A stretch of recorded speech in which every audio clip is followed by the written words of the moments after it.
Hello everyone, this is Komal, your SST educator. Welcome back to your favorite channel Magnet Brains.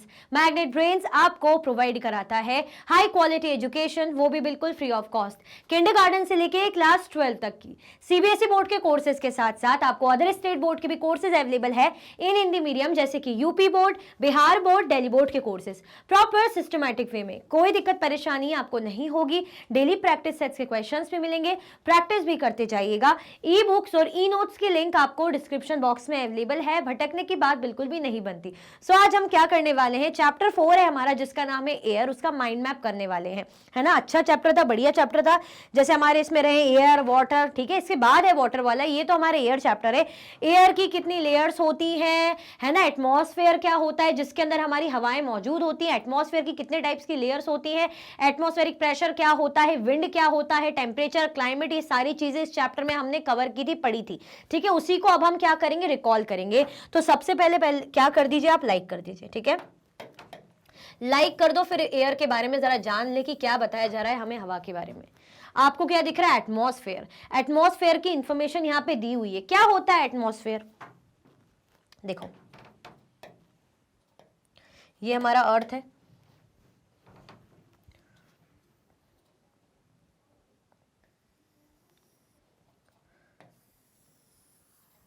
ये हमारा अर्थ है, ठीक है।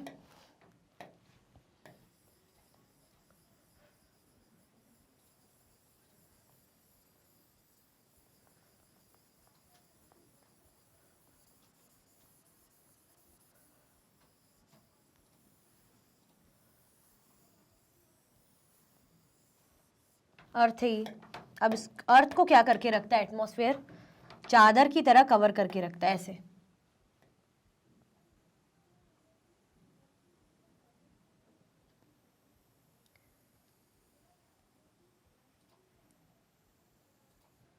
ठीक है, क्या करके रखेगा, चादर की तरह कवर करके रखेगा।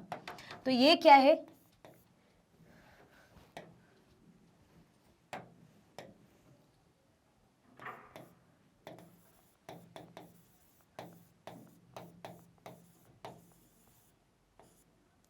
ये क्या हो जाएगा, ये हो जाएगा एटमॉस्फेयर। ये क्या है अंदर हमारा, अर्थ, ठीक है, क्लियर हुआ। तो क्या करके रखता है, इससे क्या समझ में आया कि मैम आपने क्या बना दिया अर्थ के ऊपर एटमॉस्फेयर। भाई हमने पढ़ा है, मैंने पढ़ाया है आपको कि अर्थ को जो प्रोटेक्ट करता है ब्लैंकेट की तरह, चादर की तरह, अर्थ इसको अपने पास खींच के रखता है, चिपका के रखता है कि भैया तुम्हें मुझे प्रोटेक्ट करना है सन की हार्मफुल रेज से, ठीक है। तो ये क्या हो जाता है हमारा एटमॉस्फेयर। अब देख लेते हैं, our earth is surrounded by a huge blanket of air called atmosphere. हमारा जो अर्थ है एयर की ब्लैंकेट से कवर्ड है, सराउंडेड है, जिसे हम क्या बोलते हैं, जिसको हम बोलते हैं एटमॉस्फेयर। ये क्या कहलाता है हमारा atmosphere. All living beings on this earth depend on the atmosphere for survival, है ना। सारे ही जो लिविंग बीइंग्स होते हैं अर्थ के, वो किस पे डिपेंड करते हैं, एटमॉस्फेयर पे डिपेंड करते हैं अपने सर्वाइवल के लिए। सही बात है, उसमें ऐसी हवाएं मिलती, गैसेस मिलती जिनसे हम सांस लेते, ब्रीथ करते, चाहे हम हो, चाहे एनिमल्स की बात करें, चाहे प्लांट्स की बात करें, ठीक है। It provides us the air we breathe and protect us from the harmful effect of the sun rays. Atmosphere में जो अलग अलग लेयर्स होती हैं, उसमें एक लेयर ऐसी होती है जिसको अभी हम आगे पढ़ेंगे, उसमें ऐसी गैस प्रेजेंट होती है जो हमें सन की यूवी रेस से प्रोटेक्ट करती है। तो ओवरऑल हम यही बोलेंगे कि एटमॉस्फेयर हमें क्या करता है, सन की जो है अल्ट्रावायलेट रेज या सन की हार्मफुल रेस से हमें क्या करता है, बचाता है। नहीं तो अगर सन की रेस पड़ेगी डायरेक्ट तो हम जला हुआ पकौड़ा बन जाएंगे, केक बन जाएंगे, ठीक है, क्लियर हुआ। Without this blanket of protection we would be baked alive by the heat of the sun during day and get frozen during night. अब हम दिन की क्यों बात करें, हम रात का भी ले सकते हैं कि अगर ये ब्लैंकेट नहीं होगी ना तो दिन के टाइम तो हम बिल्कुल जल जाएंगे जिंदा ही, और रात के टाइम हालत कैसे हो जाएंगी कि हम बिल्कुल ही फ्रोजन हो जाएंगे, बिल्कुल ऐसा हो जाएगा कि बिल्कुल ही जम जाएंगे। अब ये कैसे होगा, आप बोलोगे कि मैम ये कैसे हो रहा है, ये तो समझ में ही नहीं आ रहा। चलो दिन में तो सन की रेस पड़ रही तो हम जला हुआ पकौड़ा केक बन ही रहे हैं, वो कोई दिक्कत नहीं है, लेकिन रात में हम क्यों ठंडे हो रहे हैं, इतना ज्यादा फ्रीजिंग कोल्ड। तो देखो कार्बन डाइऑक्साइड जो किस में प्रेजेंट होती है, हमारे एटमॉस्फेयर में प्रेजेंट होती है, वो ये जो है ना वार्मनेस, ये कैप्चर करती, सन की रेस को क्या करती, पकड़ के रखती, समझ लो, और इसके थ्रू हमारे अर्थ में हीट आती रहती है। अब ये हीट क्या करके रखती, बैलेंस करके रखते कि ना ज्यादा गर्मी बहुत ना ज्यादा ठंडी बहुत। क्लियर हुआ? तो दैट मीन्स एटमॉस्फेयर हमारे लिए दोनों ही सूरतों में, दोनों ही वेज में बहुत ही ज्यादा इंपॉर्टेंट है। फिर से देख लेते हैं एटमॉस्फेयर क्या होता है, जो अर्थ को सराउंड करके रखता है एयर से, है ना, एयर की जो ब्लैंकेट होती है। सारे जो लिविंग बींग्स होते हैं अर्थ के, वो किस पे डिपेंड होते हैं, एटमॉस्फेयर पे डिपेंड होते हैं अपने सर्वाइवल के लिए। ये क्या प्रोवाइड करती है, एयर प्रोवाइड करती है जो हम ब्रीथ करते हैं, और हमें किससे प्रोटेक्ट करती है, सन की हार्मफुल रेस से बचाती है। इस ब्लैंकेट के बिना, है ना, अगर ऐसा प्रोटेक्शन हमें नहीं मिलेगा, हम क्या हो जाएंगे, बिल्कुल जिंदा जल जाएंगे, मतलब गर्मी से, इतनी ज्यादा हीट से, और रात में क्या हो सकते हैं हम, बिल्कुल वो बन सकते हैं, आइसक्रीम बन सकते हैं, ऐसे हालत हो जाएगी। क्लियर? तो अब आपको समझ में आ रहा है कि एटमॉस्फेयर कितना ज्यादा इंपॉर्टेंट है। और क्या है एटमॉस्फेयर की डेफिनेशन, आपको ये बताना है, ये है एटमॉस्फेयर की डेफिनेशन। क्लियर? ये मीनिंग है प्रॉपर। आगे बढ़े, चलो, स्क्रीनशॉट तो नहीं लेना। Composition of atmosphere. अब एटमॉस्फेयर का कंपोजिशन किस तरीके से है भाई, मतलब कंपोजिशन कौन सी गैसेस का कितना कितना परसेंटेज हमें एटमॉस्फेयर में देखने को मिलता है। तो देखिए जरा कौन सी गैसेस का नाम है। सबसे पहले नंबर पे जो प्लेंटीफुल गैस है हमारी, सबसे ज्यादा हमें मिलती है नाइट्रोजन, उसके बाद है ऑक्सीजन, उसके बाद कार्बन डाइऑक्साइड, फिर है आर्गन, उसके बाद है अदर गैसेस। क्लियर हुआ? आया समझ में? यानी ये सारी गैसेस मिलके क्या बना रही है, हमारा एटमॉस्फेयर बना रही है। ओके, नाउ सबसे पहले नंबर पे टॉप पे, जो कि आपको खुद दिख रहा है 78% यार, मोर देन हाफ से भी मोर देन, कितना ज्यादा, मतलब ऑलमोस्ट फुली हो रहा है, उससे थोड़ा ही कम समझ लो। ठीक है, most plentiful gas in air, plants need nitrogen to survive. भाई प्लांट्स को नाइट्रोजन की जरूरत पड़ती है अपने सर्वाइवल के लिए। कैसे जरूरत पड़ती है, हम तो कहते हैं कि प्लांट्स को कार्बन डाइऑक्साइड चाहिए पड़ता है, तो नाइट्रोजन कैसा, देखो नाइट्रोजन बहुत ही एसेंशियल रोल प्ले करते हैं, लेकिन ये जो प्लांट्स होते हैं ना, डायरेक्टली नाइट्रोजन नहीं ले पाते। अब ये जो मिट्टी में इनकी जड़ें फैली हुई रहती है, तो इस मिट्टी में जो बैक्टीरिया या जो हम बोले माइक्रो ऑर्गेनिज्म प्रेजेंट होते हैं ना, तो ये क्या करते हैं, नाइट्रोजन इनके थ्रू इन तक पहुंचता है, पेड़ों तक पहुंचता है, ये लेते हैं और इनके थ्रू नाइट्रोजन पेड़ों पे पहुंचेगा। तो यानी हम कह सकते हैं कि पेड़ों के सर्वाइवल के लिए, प्लांट्स के सर्वाइवल के नाइट्रोजन क्या है, बहुत ही ज्यादा क्रूशियल है, एसेंशियल है, इंपॉर्टेंट है। ऑक्सीजन की बात करें तो सेकंड नंबर पे ये हमें मिलती है। Humans and animals need oxygen to breathe, plants produce oxygen thus maintain balance. अब अगर ऑक्सीजन की बात करें तो ह्यूमन और एनिमल्स को, हमें तो ऑक्सीजन की जरूरत है ना, है ना, है कि नहीं? अभी मुझे ऑक्सीजन मिल पा रहा है तभी तो मैं जिंदा खड़ी हूं, कमी हो जाएगी मानो एकदम से गायब, तो पॉसिबल है मेरा यहाँ खड़े रहना? नहीं हो पाएगा ना। तो ऑक्सीजन मेरे लिए, मतलब ह्यूमंस के लिए, एनिमल्स के लिए बहुत इंपॉर्टेंट रोल प्ले करता है। Plants produce oxygen thus maintain balance, plants क्या करते हैं, ऑक्सीजन प्रोड्यूस करते हैं, जो क्या मेंटेन करता है, जो बैलेंस को मेंटेन करता है, विच मेंटेन्स बैलेंस। क्लियर हुआ? आया समझ में? कार्बन डाइऑक्साइड कितना प्रेजेंट होता है, 0.03%। Green plants use CO2 to make their food, green plants क्या करते हैं, कार्बन डाइऑक्साइड का यूज करते हैं अपना खाना बनाने के लिए। Excess CO2 affects the weather and climate on the earth, अगर CO2 ज्यादा हो जाए, कार्बन डाइऑक्साइड ज्यादा हो जाए, तो ये हमारे वेदर और क्लाइमेट को अफेक्ट करते हैं। कैसे अफेक्ट करते हैं मैडम, कैसे अफेक्ट करते हैं, ये कैसे बताएंगे भाई, बता रहे हैं, don't worry. High level of pollution leads to global warming. अब देखो ह्यूमन बींग्स और प्लांट्स का कनेक्शन, तो ये ऐसा मैं यहाँ पे बना लूँ, ह्यूमंस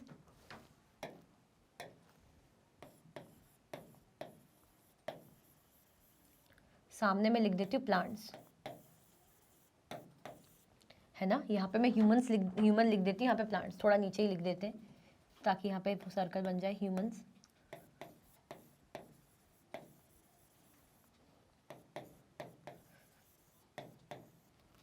प्लांट्स। ये क्या करते हैं, देखो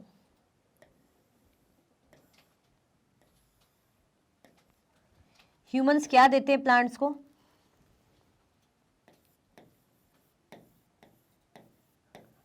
कार्बन डाइऑक्साइड, जिसे हम क्या बोलते हैं, CO2। ह्यूमन बींग्स क्या रिलीज करते हैं, ह्यूमन बींग्स क्या रिलीज करते हैं, कार्बन डाइऑक्साइड, इन्होंने रिलीज करा, है ना। यूज कौन कर रहा है, प्लांट्स यूज कर रहा है। प्लांट्स क्या रिलीज करते हैं, ऑक्सीजन,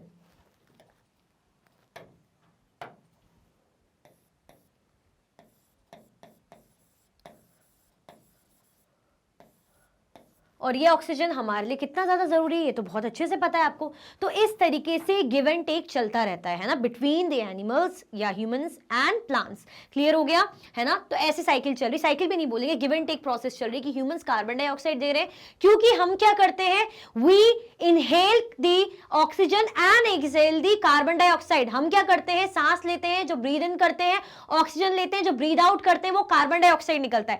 कार्बन डाइऑक्साइड किसके लिए इंपॉर्टेंट होता है, प्लांट्स के लिए इंपॉर्टेंट होता है। क्लियर हुआ। अब आपसे बोला जा रहा है कि कैसे ये हमारे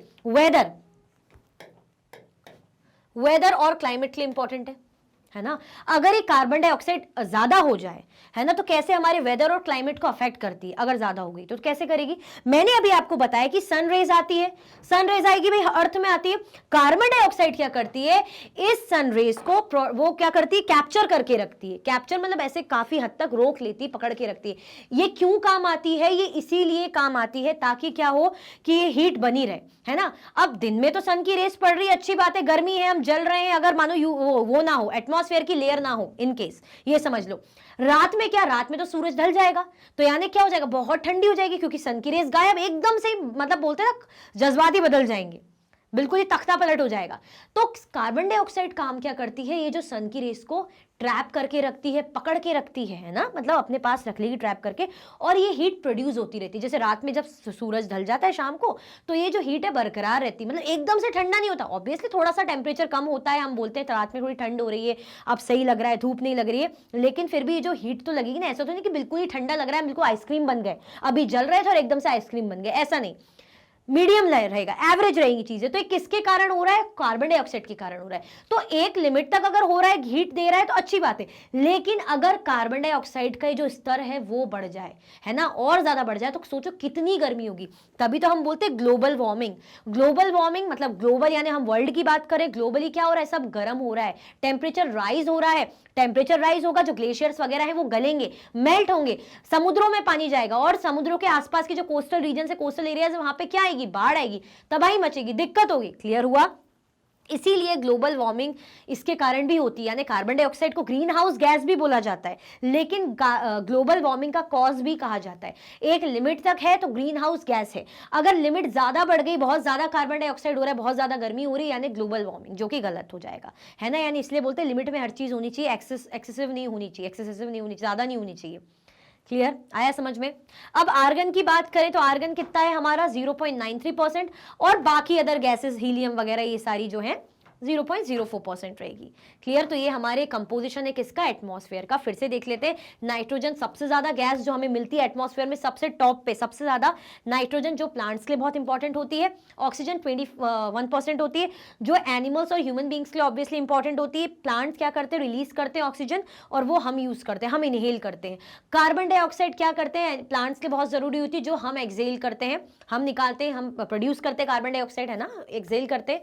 अब कार्बन डाइऑक्साइड वैसे तो हम बोलते हैं ग्रीन हाउस गैस, जैसे कि मैंने रीजन बता दिया, क्योंकि अर्थ की जो सन की जो गर्मी इसको ट्रैप करके रखती है और धीरे धीरे हीट पहुंचाती रहती है हमारे अर्थ को। लेकिन अगर ये ज्यादा हो जाए, लेवल बढ़ जाए, तो ग्लोबल वार्मिंग भी हो जाता है। अदर गैसेस की बात करें, जैसे मतलब इसकी बात करें आर्गन की, तो वो इतने परसेंटेज 0.93, और अदर गैसेस हीलियम वगैरह वो हमारी 0.04% में आती। तो आई होप आपको एटमॉस्फेयर का कंपोजिशन समझ में आया होगा। आप स्क्रीनशॉट लेना चाहो स्क्रीनशॉट ले सकते हो, मैं साइड हो जाती हूँ। आगे बढ़े। ओके। एग्जॉस्फेयर। अब ये एग्जॉस्फेयर, थर्मोस्फेयर, मीजोस्फेयर, स्ट्रेटोस्फेयर, टोपोस्फेयर, ये क्या हो जाएगी, ये हमारी लेयर है एटमॉस्फेयर की। ये क्या है,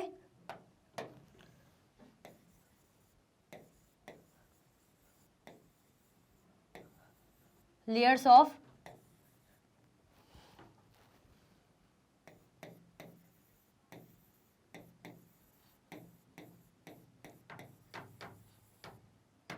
ये हमारी क्या एटमॉस्फेयर की लेयर है, ठीक है। ये हमारी एटमॉस्फेयर की क्या हो जाएगी, लेयर हो जाएगी। क्लियर। अब लेयर की शुरुआत कैसे हो रही है, troposphere, stratosphere, mesosphere, thermosphere, exosphere. देखो इसको समझाती हूँ, अगर यहाँ पे स्पेस है, देख लेती हूँ आगे है क्या, यहाँ पे थोड़ा सा कहीं है स्पेस, चलो एक इस यहाँ पे समझा देती हूँ, है ना। अभी ये समझ लो कि यहाँ पे समझा रही हूँ मैं, लेयर ऑफ एटमॉस्फेयर।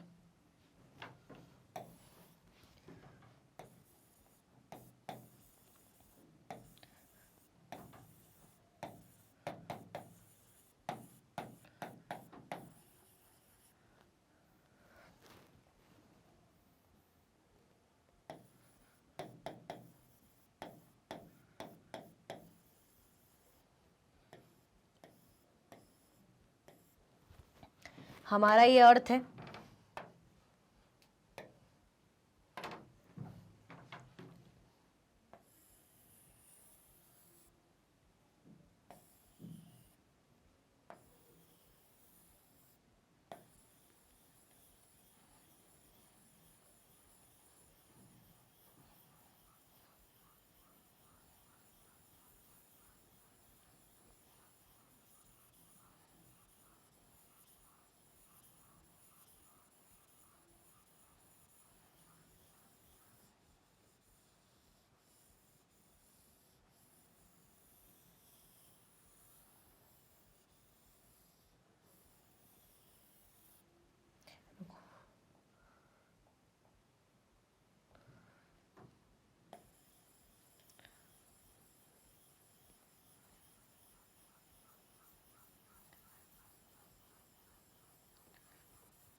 ये हमारा क्या है, अर्थ है।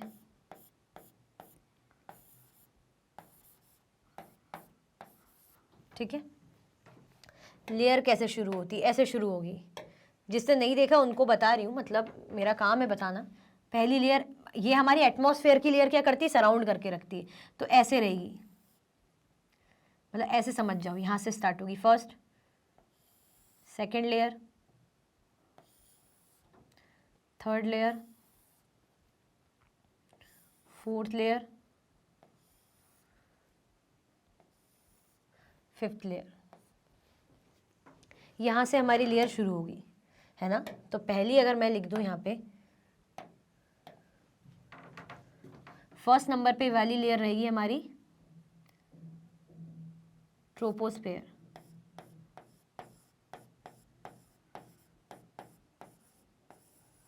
ये ट्रोपोस्फेयर है,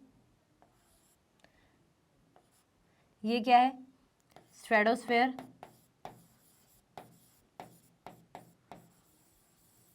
ये क्या हो जाएगी हमारी मीजोस्फेयर।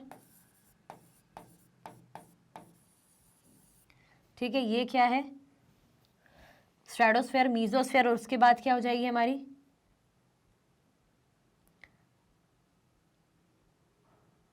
थर्मोस्फेयर, फिर हो जाएगी एक्सोस्फेयर।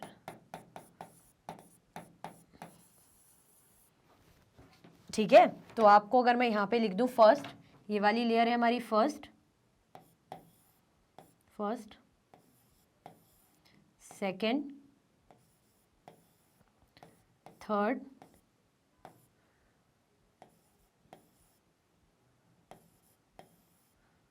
फोर्थ, ये क्या है, फिफ्थ। ठीक है, तो इस तरीके से हमारे अर्थ के ऊपर ये पांचों लेयर रहती है।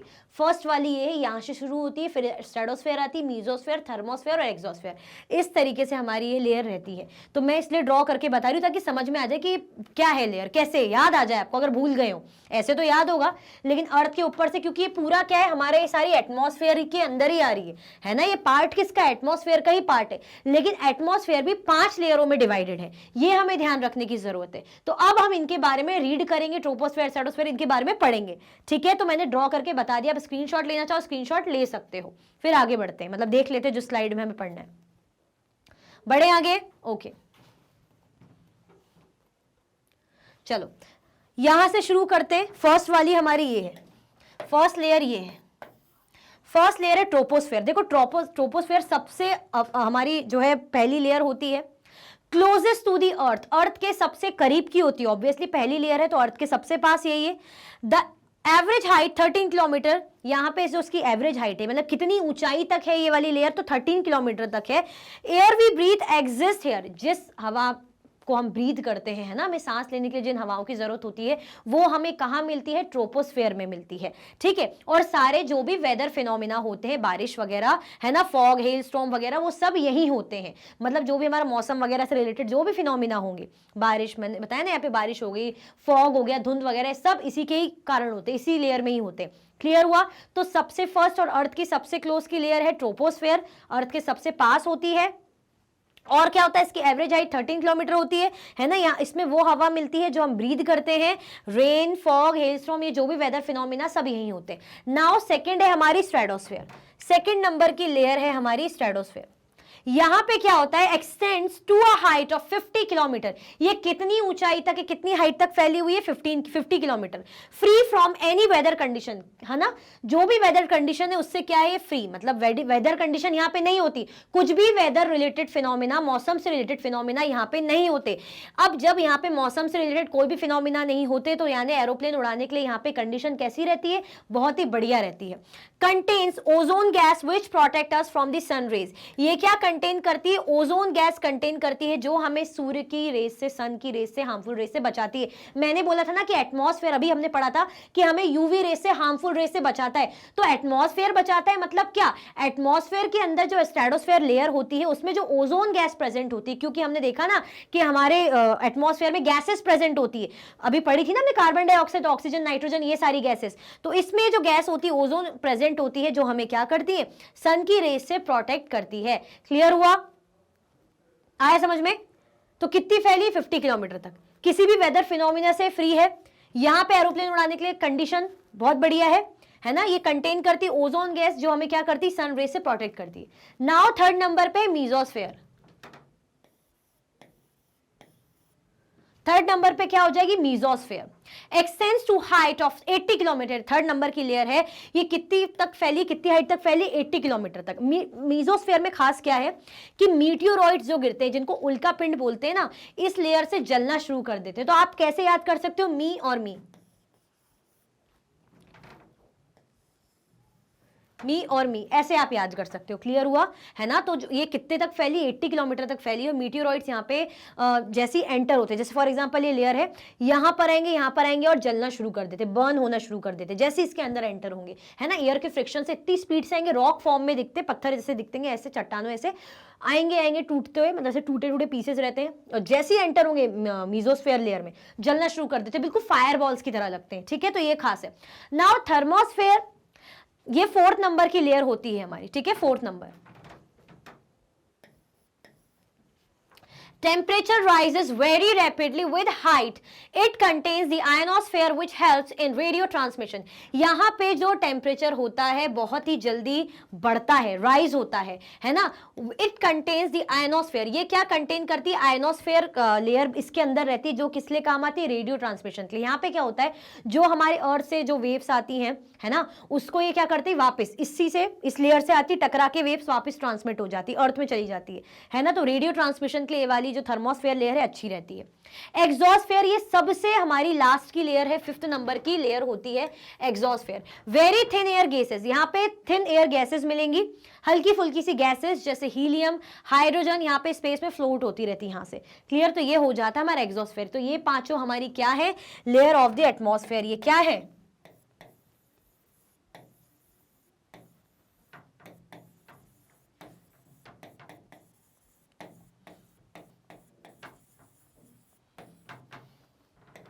हमारी एटमॉस्फेयर की लेयर यहाँ पे मिलती है। क्लियर हो गया।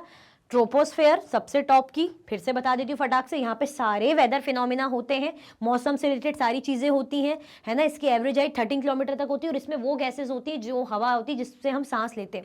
स्ट्रेटोस्फेयर सेकंड नंबर की होती है, जो कितनी फैली होती है, 50 किलोमीटर तक की। यहाँ पे कोई वेदर फिनोमिना नहीं होते, सब कुछ बढ़िया रहता है, क्लाउड वगैरह बादल कुछ नहीं रहेंगे, यानी एरोप्लेन उड़ाने के लिए बढ़िया कंडीशन, है ना। मतलब एरोप्लेन उड़ने में कोई प्रॉब्लम नहीं होगी, कोई रास्ते में दिक्कत ही नहीं आएगी ना। अब आप गाड़ी चला रहे हो, सामने धुंध आ जाए तो क्या आप चला पाओगे, प्रॉब्लम होगी, आपको आगे दिखेगा ही नहीं ना। तो यहाँ पे बढ़िया रहता है। फिर यहाँ पे और चीज क्या होती है कि यहाँ पे ऐसी जो गैस प्रेजेंट होती है जो हमें सन की हार्मफुल रेस से बचाती है, जैसे ओजोन गैस। मीजोस्फेयर की बात करें तो यहाँ पे खास यही है कि जो मीटियोरॉइड्स एंटर होते हैं जैसे इस लेयर में, तो बर्न होना शुरू कर देते हैं। कितनी हाइट तक फैली, 80 किलोमीटर।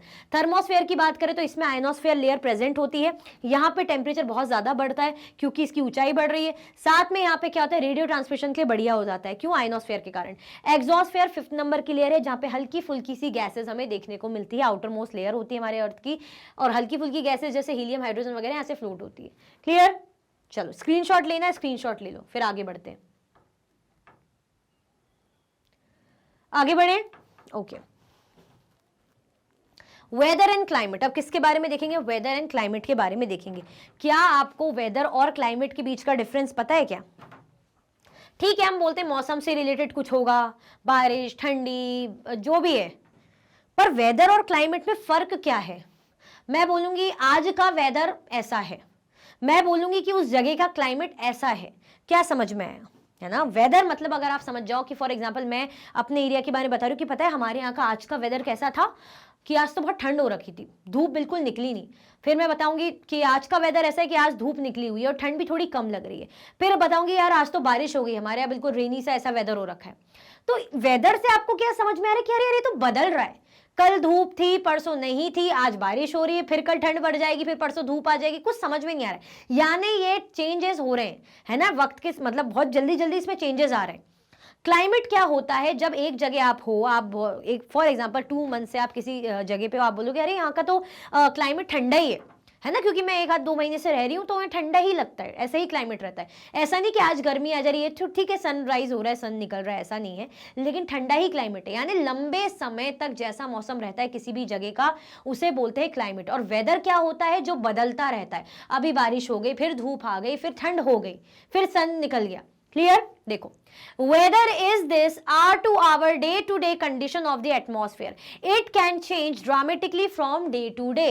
सही बात है ना? वेदर क्या होता है? इस hour to hour,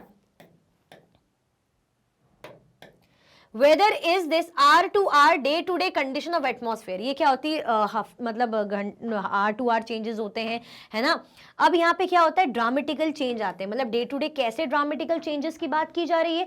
मैंने बताया ना कि अभी ठंडी है, कल गर्मी हो जाएगी, फिर अभी थोड़ी देर बाद 1 घंटे बाद आप बोलोगे बारिश हो रही है यार, अचानक से बारिश होने लगी, फिर आप बोलोगे चलो कहीं नहीं जाते, लेकिन अब देख रहे हैं तेज धूप निकली हुई। यानी क्या है? ये वेदर है जो वक्त के साथ साथ रंग बदलता रहता है, समझ लो, है ना, दल बदलू टाइप आप समझ लो, किसी की टीम में नहीं है।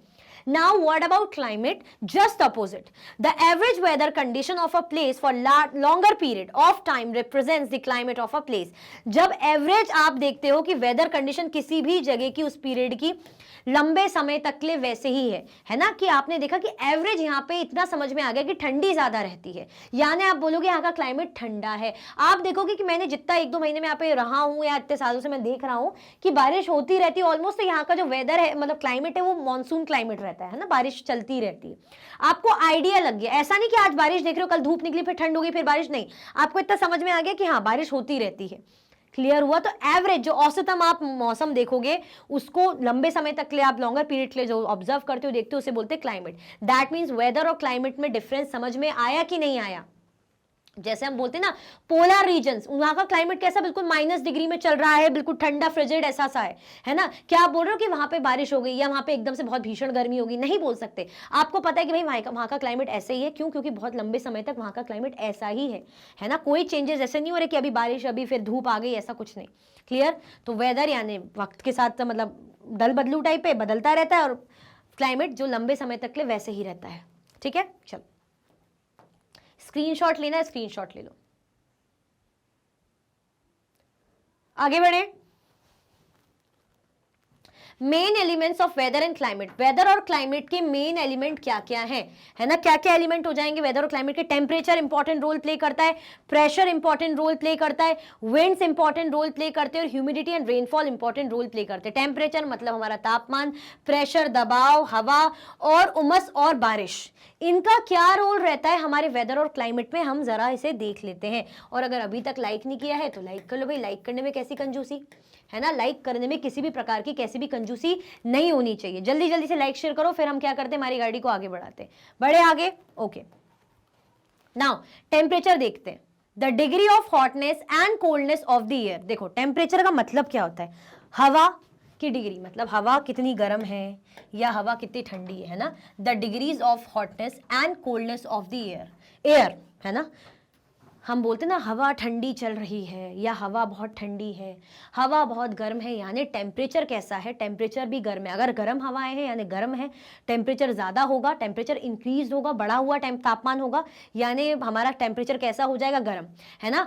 हवा ठंडी है तो यानी हमारा टेम्परेचर कैसा हो जाएगा, कोल्ड। तो टेम्परेचर हम कैसे बताते हैं, the degree of hotness and coldness of the air differs during day and night and from season two season. भाई टेम्परेचर डे एंड नाइट के हिसाब से डिफर करता है, इवन सीजन टू सीजन भी डिफर करता है, ये आपको बहुत अच्छे से पता है। डे एंड नाइट का अभी देख लो, आप बोलोगे कि अरे गर्मी का टाइम जैसे है ना, कि गर्मी में अभी जो टेम्परेचर है, दिन का पारा 45 डिग्री पहुंच गया, लेकिन रात में जो तापमान है थोड़ा सा गिरा है, तो अभी 38 डिग्री हो गया है या 35 डिग्री हो गया, यानी कम हो गया पारा।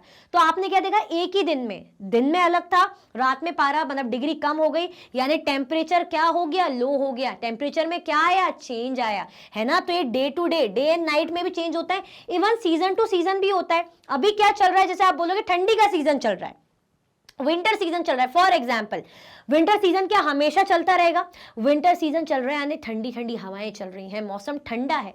कुछ टाइम बाद क्या आ जाएगा, गर्मी का सीजन आएगा, समर सीजन आ जाएगा, यानी जो हवाएं हैं वो गर्म होगी, टेम्परेचर इंक्रीज होगा। तो सीजन टू सीजन क्या चेंज नहीं हो रहा, बिल्कुल चेंज हो रहा है। तो टेम्परेचर क्या होता है, डे एंड नाइट में भी चेंज होता है और सीजन टू सीजन भी चेंज होता है। डे एंड नाइट का एग्जाम्पल भी मैंने समझा दिया, सीजन टू सीजन का एग्जाम्पल भी समझा दिया।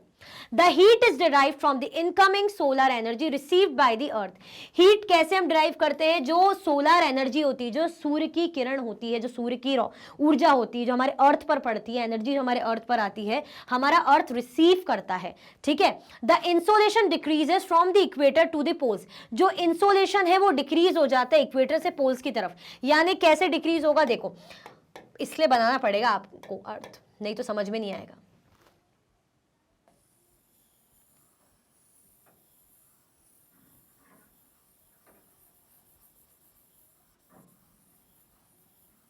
ठीक है,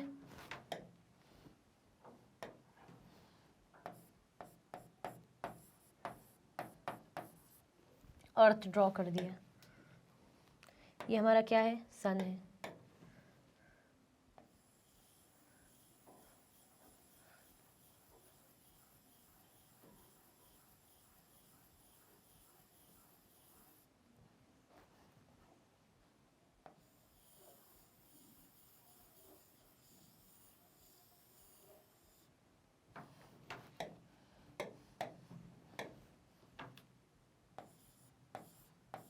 सन, अब आप देख लो सन की रेज जो है, अर्थ है, चलो इसको मिटा देती हूँ अभी।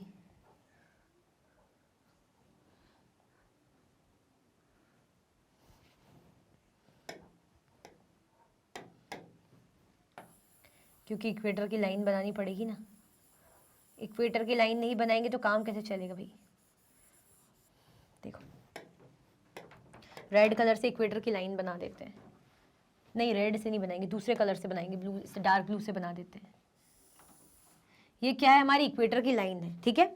ये हमारे क्या हो जाएंगे, यहाँ पे पोल्स, ये हमारे पोल्स हैं, इसको लिख देते हैं इस कलर से। ये हमारा नॉर्थ पोल, ये है हमारा साउथ पोल,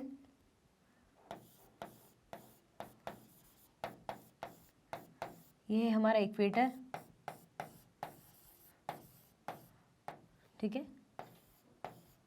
0 डिग्री पे इतना डिग्री लिखने की अभी जरूरत नहीं है। हमसे क्या बोला जा रहा है, जो इंसोलेशन है ना, इंसोलेशन है डिक्रीज हो जाता है इक्वेटर से पोल्स की तरफ, यानी जो सन की एनर्जी है, सन की रेज है ना, यहाँ पे पड़ती है डायरेक्ट, इन एरियाज में क्या पड़ रही होती है, डायरेक्ट। थोड़ा सा रेड कलर में कौन सा ले लें, ये वाला ले लेते हैं, देखो ऐसे पड़ रही है,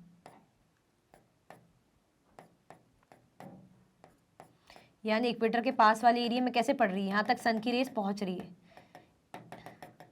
अब सन की रेज जब यहाँ पे पहुंच रही है, दैट मीन्स यहाँ पे क्लाइमेट या हम कैसे टेम्परेचर कैसा रहेगा, अच्छा रहेगा, मतलब गर्मी रहेगी, है ना, क्योंकि सन की रेस पड़ रही है। जहाँ पे आप धूप में बैठते हो, जो सन रेस के जहाँ रोशनी आती है, सनलाइट आती है, वहाँ पे बैठोगे गर्मी लगेगी, अच्छा गरम गरम लगेगा। ठंड की बात कर रही हूँ अगर आप नोटिस करो तो। जैसे ही आप दूसरी जगह जाओगे या सन की रेस नहीं पड़ रही, वहाँ पे बिल्कुल ठंडी लगने लगेगी। या पेड़, जैसे किसी भी बिल्डिंग की शेडो वगैरह के नीचे जाओगे, यानी यहाँ पे सन की लाइट नहीं पड़ रही होगी, आपको अलग लगेगा। जहाँ जिस जगह जाओगे जहाँ सन की लाइट पड़ रही होगी, आपको अलग लगेगा, है ना, गर्म लगेगा। तो ऐसे ही अगर इन एरियाज में सन की लाइट पड़ रही है, यानी एरियाज कैसे रहेंगे, वार्म रहेंगे, ये एरियाज कैसे रहेंगे, गर्म रहेंगे। अब इन जगहों पर सन की रेस बड़ी ही मुश्किल से पहुंच पाती है, जैसे पोल्स की तरफ देख रहे हो कैसे पहुंच रही है, तिरछी होके पहुंच रही है। तो जब तिरछी होके पहुंच रही है यानी बड़ी मुश्किल से पहुंच पा रही, तो यहाँ पे जो टेम्परेचर है कैसा रहता है, लो रहता है। क्लियर हुआ, यानी यहाँ पे जो रेज है इंसोलेशन, जो सन की रेज वो पहुंच नहीं पाती, डिक्रीज हो जाती है energy. Temperatures are higher in cities due to metal road and cemented high rise buildings than in the villages और ओपन एरियाज। अगर हम बात करें टेम्परेचर की, तो हम क्यों बोलते हैं कि शहरों में तापमान बहुत बढ़ा हुआ होता है ना, शहरों में गर्मी ज्यादा होती है, गांव में क्यों, क्योंकि देखो गांव में पेड़ पौधे होते हैं, खुलापन होता है ना, ईंट वगैरह मिट्टियों के ऐसे घर बने होते हैं। बिल्डिंग्स, अब शहरों की बात करें तो मेटल ऐसे सीमेंटेड बिल्डिंग्स बनी होती है, रोड्स ऐसे बनी होती है, वो क्या करती, दिन भर में सन की जो एनर्जी ट्रैप करती रहती, गर्म हो जाती है वो बिल्डिंग्स, वो रोड है ना। रात में फिर ये जो क्या करती, हीट को प्रोड्यूस करती, गर्मी ऐसे निकालती, जैसे हम बोलते हैं ना छत तप रही है, सुना होगा आपने, छत गर्म हो रही है, तो रात में आपको भले ही दिन भर आपको गर्मी तो लगी रही है, लेकिन रात में भी आपको गर्मी फील होगी। क्यों, क्योंकि जो हमारे टेरेस से जो छत है वो गर्म हो चुकी होती, तो उसकी गर्मी रात में भी हमें महसूस हो चुकी होती है। क्लियर हुआ, आया समझ में, कोई कंफ्यूजन दिक्कत तो नहीं। तो किसके बारे में देख रहे हैं हम, टेम्परेचर के बारे में देख रहे हैं कि टेम्परेचर को कैसे हम देखते हैं, डिग्री होती है हॉटनेस एंड कोल्डनेस की एयर की, ठीक है। नाइट और डे के अकॉर्डिंग डिफर करता है, मैंने बताया कैसे कि दिन में आपको टेम्परेचर ज्यादा लगेगा, रात में कम हो जाता है। इवन सीजन टू सीजन तो फिर हम देख ही रहे हैं, जैसे गर्मी ठंडी वगैरह आती है। सन की जो एनर्जी है अगर हम बोले तो इक्वेटर साइड इन साइड पे हमें खूब मिलेगी, लेकिन जैसे जैसे हम पोल्स की तरफ जाते हैं, जैसे जैसे हम ऊपर साइड जाते हैं जहां पे सन की रेस तिरछी पहुंच रही, तो वहां पे क्या हो जाएगा, वहां पे सन रेज इतनी इफेक्टिवली नहीं पहुंच पाती, क्लियर, डिक्रीज हो जाती है। टेम्परेचर की अगर हम बात करें तो शहरों में ज्यादा रहेगा, क्यों रहेगा, क्योंकि ये क्या है, हीट जो बिल्डिंग्स है, मेटल सीमेंटेड बिल्डिंग्स या रोड्स होती है, वो हीट ट्रैप करती है और रात में वो हीट को प्रोड्यूस करती हैं। लेकिन अगर रूरल एरियाज की बात करें तो यहाँ पे खुला खुला एरियाज रहता है, मिट्टी वगैरह के घर बने होते हैं, पेड़ वगैरह लगे होते हैं, तो यहाँ पे ऐसा नहीं रहता। क्लियर हुआ, आई होप आपको टेम्परेचर अच्छे से समझ में आ गया होगा। आगे बढ़े, स्क्रीनशॉट तो नहीं लेना, स्क्रीनशॉट लेना है तो ले लो।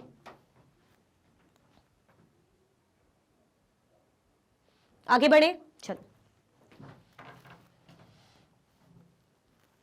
प्रेशर, एयर प्रेशर की बात की जा रही, weight of air on the earth surface, मतलब जो वेट रहता है ना, हवा का दबाव, हवा का दबाव किस पर, अर्थ सरफेस पे, अर्थ की सतह पर, उसे क्या बोलते हैं, प्रेशर बोलते हैं। Pressure falls with the increase in height, जैसे जैसे हाइट बढ़ती, ऊंचाई पे जाते हैं, तो प्रेशर क्या होता जाता है, फॉल होता जाता है, कम पड़ता है, हवा का दबाव कम होता है।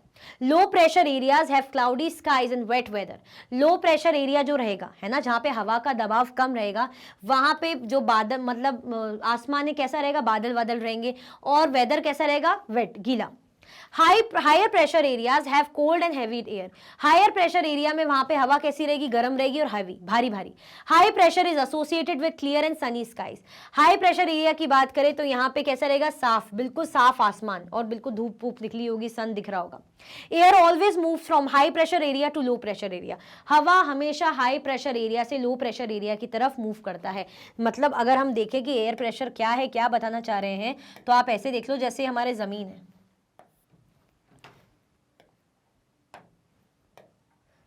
यानी मैं बना दूं यहाँ पे सी लेवल,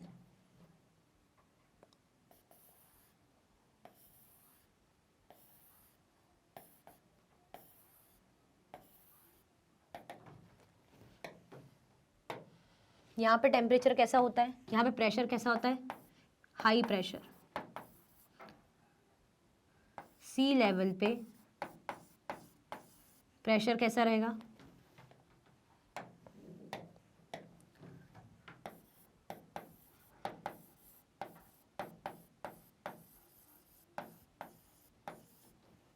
यहाँ पे प्रेशर हाई रहेगा।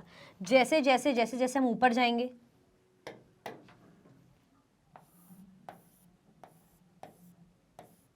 जैसे जैसे हम ऊपर जाएंगे प्रेशर क्या हो जाएगा,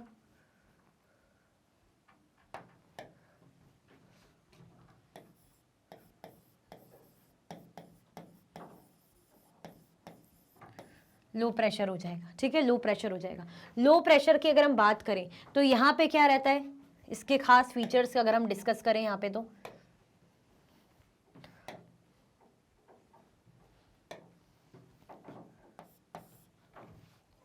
क्लाउडी स्काई,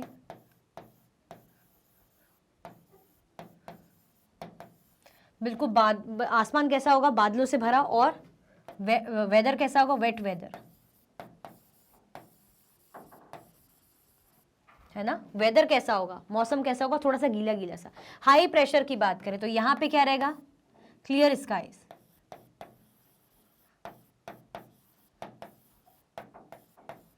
और सनी डे। क्लियर स्काई होगा और कैसा होगा, सनी डे होगा, बिल्कुल सनी स्काईज कह सकते हैं।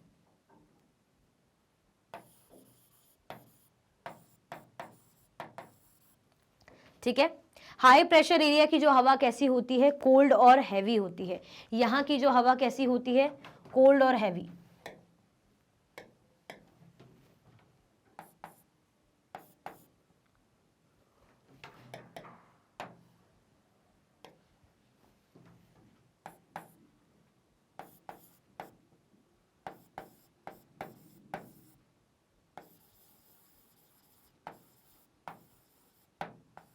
यहाँ की हवा कैसी रहेगी, कोल्ड और हैवी।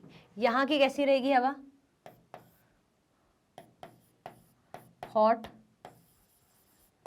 एंड लाइट, हल्की रहेगी। ठीक है, तो ये किसके बीच का हम डिफरेंस देख रहे हैं, ये हमारा हो जाएगा लो प्रेशर के लिए, ये हमारा हो जाएगा लो प्रेशर के लिए। इसको अलग कलर से हम थोड़ा सा ऐसे बना देते हैं, रुको।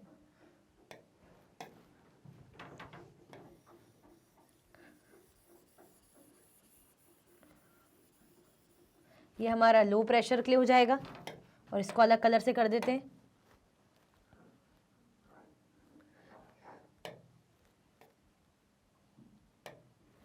ये हमारा हो जाएगा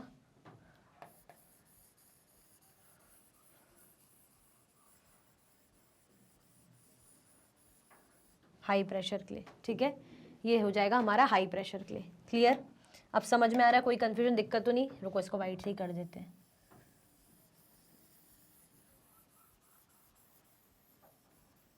क्लियर, तो दोनों के बीच का डिफरेंस देखो, पता होना चाहिए, इंपॉर्टेंट है। फिर से बता देती हूँ, लो अगर हाई प्रेशर एरिया से शुरू करें तो हाई प्रेशर एरिया ना नीचे यानी सी लेवल पे ज्यादा होता है। यहाँ पर हवा कैसी होती है, ठंडी होती है, ठंडी ठंडी हवा होती है। तो ठंडी हवा कैसी होती है, हैवी हो जाती है। वहीं पर ही हाई प्रेशर एरिया क्रिएट कर देती है। अब यहाँ पर मौसम कैसा रहेगा, आपको क्लियर दिखेगा और स्काई कैसा दिखेगा, बिल्कुल सनी स्काई, सन वगैरह दिखेगा, बिल्कुल साफ सुथरा आसमान रहेगा। अब लो प्रेशर एरिया, जैसे जैसे आप ऊपर जाओगे, ऊंचाई पे जाओगे, क्या क्रिएट होगा, लो प्रेशर एरिया क्रिएट होगा। लो प्रेशर एरिया में जो हवा होती है कैसी होती है, गर्म होती है, वार्म एयर होती है। और जितनी वार्म एयर होगी तो वो लाइट वेट होगी, वो ऊपर को जाएगी, है ना, ऊपर को उड़ती है, ऊपर को फ्लोट होती है। यहां पर कैसे रहेंगे, बिल्कुल बादलों वाले स्काई रहेंगे, आपका आसमान बादलों वाला रहेगा। और बादलों वाला रहेगा तो यहाँ पे वेदर भी कैसा रहेगा, मौसम भी कैसा रहेगा, वेट रहेगा। बादल होते तो बारिश होती ना, वेट रहेगा। क्लियर, तो ये आपका हाई प्रेशर एरिया, ये लो प्रेशर एरिया। अब एक और इंपॉर्टेंट चीज बोली कि एयर हमेशा कैसे मूव होती है, air always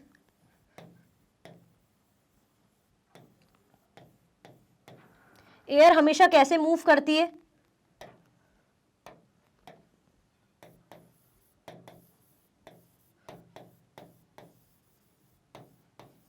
high pressure to low pressure area.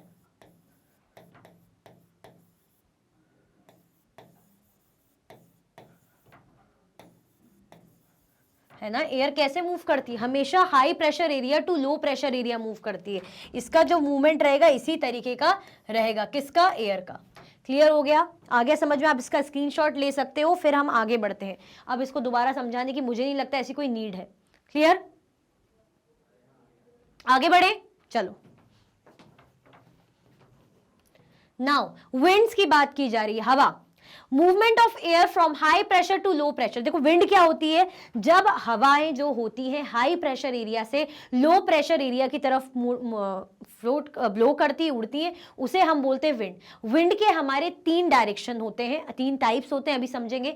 Speed और direction of the wind varies. देखो विंड की स्पीड कैसी है, विंड वेस्ट की तरफ जा रही है, विंड ईस्ट की तरफ जा रही है, या मॉनसून विंड से या लोकल विंड से, जो भी है ये क्या करती, वरी करती है। हम नहीं बोलेंगे कि एक जैसे ही रहेगी, है ना, कि ईस्ट टू वेस्ट ही उड़ रही है या वेस्ट टू ईस्ट की तरफ जा रही है, नॉर्थ टू साउथ, ऐसा नहीं है, एक जैसी नहीं रहेगी। क्लियर हुआ, तो विंड के हमारे तीन टाइप्स होते हैं। ट्रेड विंड्स होती हैं, परमानेंट विंड्स होती नहीं, परमानेंट विंड्स होती है, सीजनल विंड्स होती है, और उसके बाद होती है हमारी लोकल विंड्स। परमानेंट विंड्स क्या होती हैं, जो हमेशा एक ही डायरेक्शन में मूव करती है। नाम से ही समझ में आ रहा है,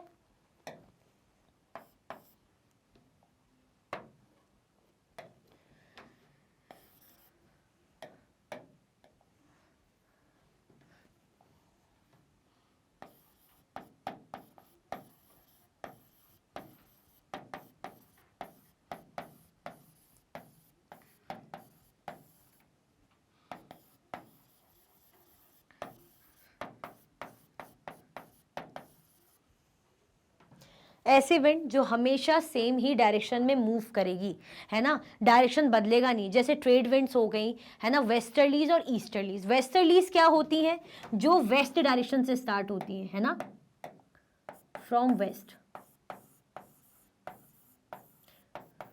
ईस्टर्लीज जो ईस्ट डायरेक्शन से स्टार्ट होती है। ईस्टर्लीज वो होती हैं जो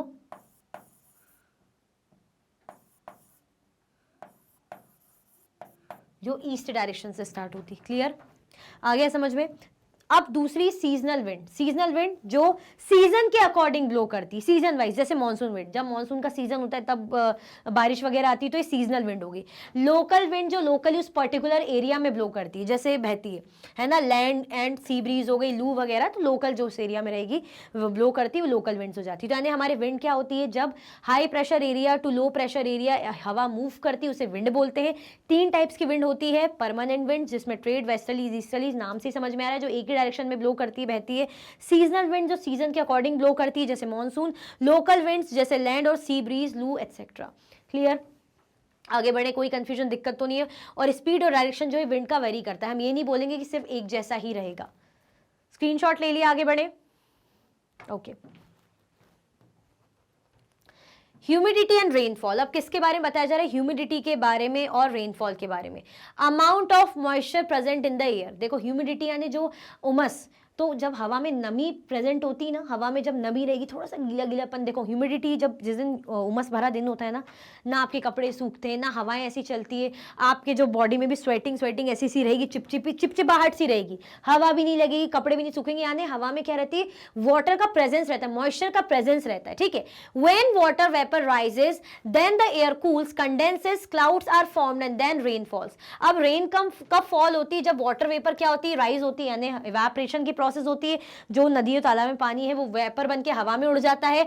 फिर वो हवा जो ठंडी होती है ना, जो क्लाउड से वो क्या हो जाते हैं, ठंडे हो जाते हैं और फॉर्म करते हैं। और जब उसके बाद क्या होती है, मतलब क्लाउड फॉर्म होते हैं, ठंडे होकर बादल क्या होते हैं, यही जो वेपर से इकट्ठा होती जाती बादल बन जाते हैं। ये बादल जब हैवी हो जाते हैं तो क्या होते हैं, रेनफॉल करते हैं ना, क्या होती है, बारिश होती है। क्लियर हुआ। और रेनफॉल के भी 3 टाइप्स होते हैं, रिलीफ और ओरोग्राफिक रेनफॉल, कन्वेंशनल रेनफॉल और cyclonic rainfall. Rain is important for plants, animals and for human beings. Rain किसके लिए इंपॉर्टेंट होते हैं, प्लांट्स के लिए, एनिमल्स के लिए और ह्यूमन बींग्स के लिए बहुत ज्यादा इंपॉर्टेंट रोल प्ले करते हैं। क्लियर हो गया, आ गया समझ में। तो ये क्या है, ह्यूमिडिटी और रेनफॉल के बारे में। ठीक है, कोई कंफ्यूजन, दिक्कत तो नहीं है। और लाइक नहीं किया तो फटाफट से लाइक कर दो। इसी के साथ हमारे इस चैप्टर का माइंड मैप एंड होता है। आई होप आपको सब कुछ अच्छे से समझ में आया होगा। कुछ भी डाउट होता है कमेंट सेक्शन में बताइएगा, अदरवाइज आपको इलैबोरेट करके बहुत अच्छे से चैप्टर समझना है तो ऑलरेडी प्लेलिस्ट में आपको चैप्टर अवेलेबल है, चैप्टर का कंप्लीट रिविजन भी अवेलेबल है, तो वहां पे देखकर आप अच्छे से समझ सकते हैं। ये ऐसा हो जाता है कि रिकॉल करना है ना, फटाफट से फ्लो चार्ट देखो और याद हो जाए चीजें, है ना। इसी के साथ ही वीडियो एंड होती है। अगर आप और भी वीडियो के लेक्चर्स देखना चाहते हैं, मैग्नेट ब्रेन्स के यूट्यूब चैनल, एप्लीकेशन, वेबसाइट पे देख सकते हैं।